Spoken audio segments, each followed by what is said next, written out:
Ya, kita ketemu kembali dalam video pembelajaran. Kali ini kita membahas mengenai matematika peminatan kelas 12 dengan KD pengetahuan KD 3.2, menentukan dan menganalisa ukuran pemusatan data dan penyebaran data yang disajikan dalam bentuk tabel distribusi frekuensi dan histogram.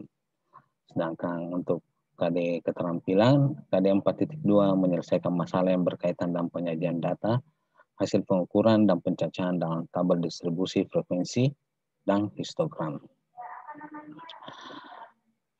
Materi ini pernah kita pelajari di SMP mengenai statistik, itu menentukan rata-rata, min, modus, dan median. Ya, jadi kita mengulang kembali menentukan min, modus, dan median. Min atau rata-rata.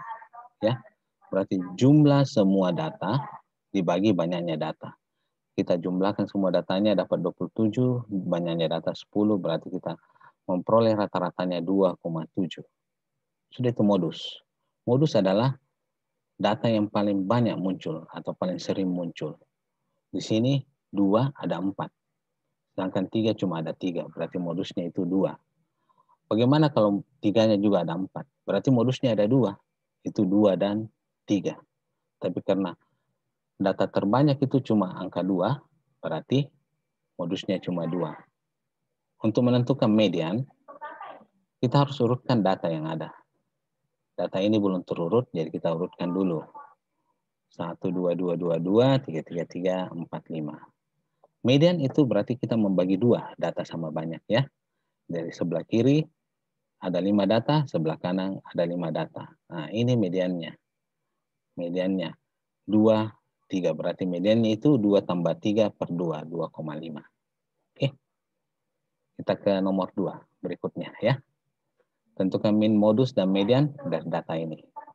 Nah, sama tadi min, jumlahnya dibagi banyaknya data. Jumlahnya 240, banyaknya data 9, berarti rata-ratanya 26,6. Modusnya, data yang terbanyak muncul, 20. Median, berarti kita harus urutkan dulu seperti tadi. Membagi 2 data sama banyak. Oke, berarti data ini mediannya. Berarti mediannya itu 20. Oke. Nah,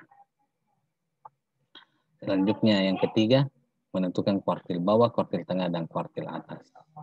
Ini ada 20 data, tapi ini belum berurut. Nah, kuartil itu membagi 4 data sama banyak. Membagi 4 data sama banyak. Dan median itu adalah kuartil tengah. Sehingga kita harus urutkan dulu data yang ada. Selalu yang kita cari terlebih dahulu itu adalah kuartil tengah untuk mempermudah. Ya, untuk mempermudah. Berarti kuartil tengahnya, Q2-nya 30 tambah 30 per 2 itu 30. Sudah itu, karena kuartil 2 membagi 2 data sama banyak, 10 data sebelum kuartil 2 dan 10 data setelah kuartil 2. Kita mencari lagi kuartil 1. Nah, kuartil 1 itu membagi 2 data sama banyak.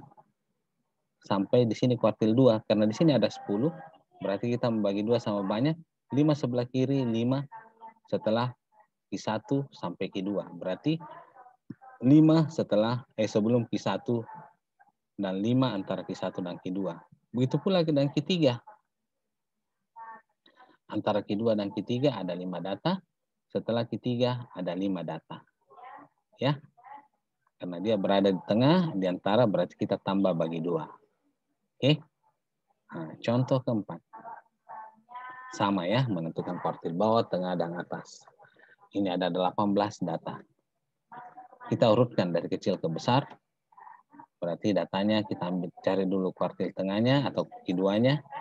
Berarti ini Q2-nya 30. Q1-nya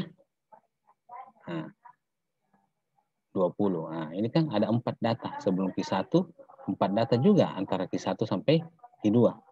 Demikian pula nanti harus 4 data antara Q2 dan Q3 dan 4 data setelah Q3.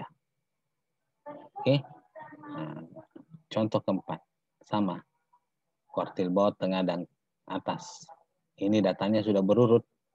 Jadi kita bagi 2 dulu data. Sebanyak ini data ada 17 ya. Kita bagi 2 dulu. Kita dapat kuartil keduanya 16.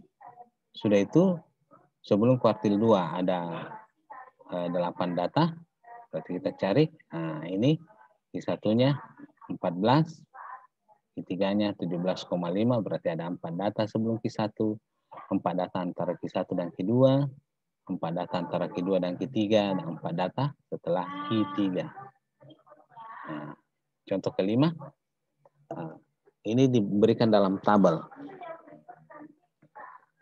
Kalau datanya masih kecil sedikit, kita bisa menghitung seperti tadi. Tapi kalau datanya sudah banyak, itu kalau kita mau menulis terlalu panjang. Ya, ini saya memberikan data 50 data. Oke, kita mau menentukan min, modus, dan median. Kita menghitung min dulu. F kali X.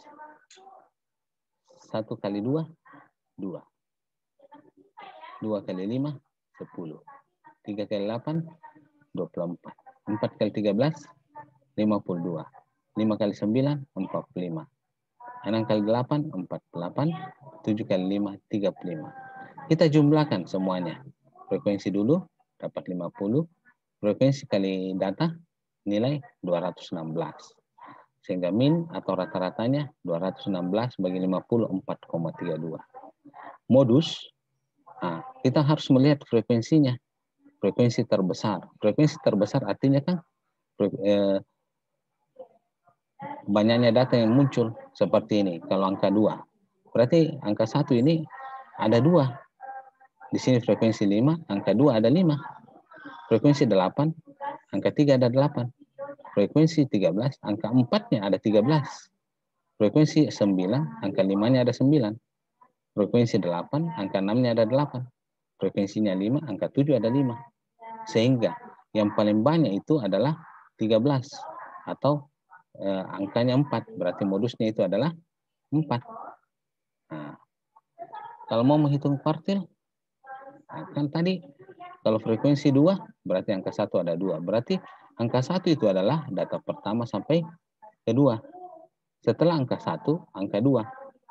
Karena angka 1 itu sampai data kedua, maka angka 2 ini mulai dari data ke-3.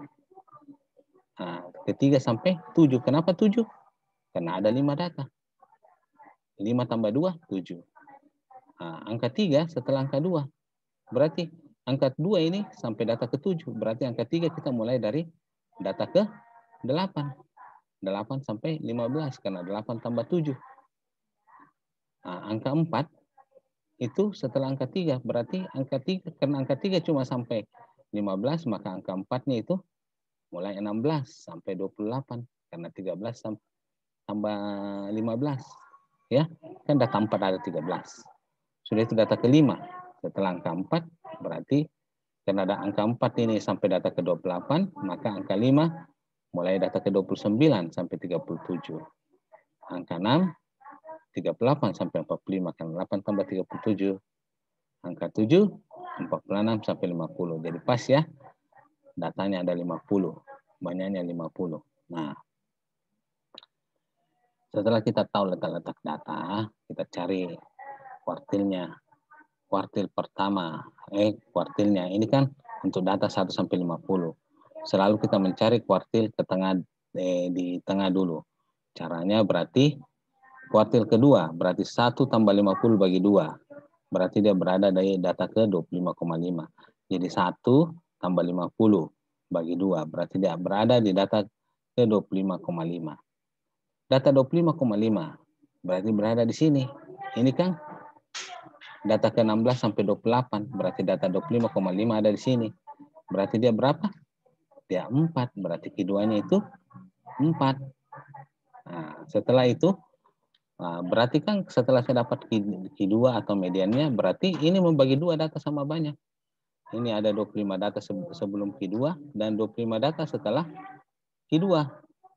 Nah, sudah itu kita mencari letak kuartil pertama. 1 tambah 25 bagi 2. Berarti data ke-13. Data ke-13 berada di mana? Nah, ini kan data 8 sampai 15. Berarti data ke-13 di sini. Nah, ini Q1-nya. Data ke-13. Untuk menentukan Q3, nah, Kita boleh pakai ini 25 tambah 13 berarti 38. Atau boleh juga 26 tambah 50 bagi 2. Data ke 38. Data ke 38 ya pas di sini 6. 6 itu adalah data ke 38. Oke. Nah, ini jadi kita menentukan letaknya dulu, letaknya di mana. Nah, setelah itu baru kita melihat di tabel dia berada pada posisi mana, ya. Selanjutnya, contoh ke-6. Kita mau menghitung jangkauan antar kuartil, jangkauan semi antar kuartil, dan 5 serangkai dari data ini. Ini datanya kan sudah terurut. Jadi kalau kita mau mencari ini jangkauan antar kuartil, semi antar kuartil, kita harus menghitung kuartil. Nah, pertama kita cari jangkauan dulu ya. Jangkauan, data maksimum kurang data minimum. Maksimum itu 6, minimum itu 2. 6 kurang 2, 4. Sudah itu. Jangkauan antar kuartil. Nah, kita mencari kuartilnya dulu. Nah, kuartil 2 dulu. 4. Kuartil 1, 3. Kuartil 3, 4,5. Jadi jangkauan antar kuartil biasa itu disebut juga hamparan. Hamparan itu adalah Q3 kurang Q1. 4,5 kurang 3, 1,5. Jangkauan semi antar kuartil, QD, itu setengahnya hamparan. Berarti 1,5 bagi 2, 0,75. Bagaimana statistik 5 serangkai? Oke. Nah, ini ada statistik 5 serangkai, berarti ada 5 data yang kita cari. Data minimum, Q1, Q2, Q3, dan data maksimum. Nah, boleh ditulis mendatar ya. Ini kan saya memperlihatkan dalam tabel. Jadi, data minimum 2. Q1, 3. Q2, 4. Q3, 4,5. Q3, data maksimum 6. Oke. Jadi ini adalah untuk menghitung jangkauan antar kuartil atau hamparan, jangkauan semi antar kuartil, dan statistik 5 serangkai. Yang ke-7. Mau menghitung ratan kuartil dan ratan 3. Kalau menghitung ini kita harus mencari kuartil juga. Berarti cari kuartil 2 dulu. Kuartil 1. Kuartil 3. Nah, ratan kuartil Q1 tambah Q3 bagi 2 dapat 4. Ratan 3 berarti 1/4 kali Q1 tambah Q2 tambah Q3 dapat 4 juga ya. Nah, sudah itu contoh ke-8. Jadi ini kan ratan karena kita cuma tinggal memasukkan nilai-nilai yang ada. Oke. Yang ke-8, desil. Kalau umpama kuartil itu membagi 4, maka desil itu membagi 10. Membagi 10 data sama banyak. Ya. Sehingga kalau kuartil tadi menentukan letaknya kita per 4, maka desil itu menentukan letaknya kita per 10. Nah, di mana? Nah, ini data pertama, data kedua, data ketiga, data keempat, data kelima, data keenam, data ketujuh, data ke-8, data ke-9, data ke-10, data ke-11, data ke-12, data ke-13, data ke-14. Menentukan desil 2. Berarti kita harus tahu dulu letaknya di mana. Nah, jadi letak desil 2 berarti 2 kali 14 tambah 1. Jadi selalu ini kan data 1 sampai 14.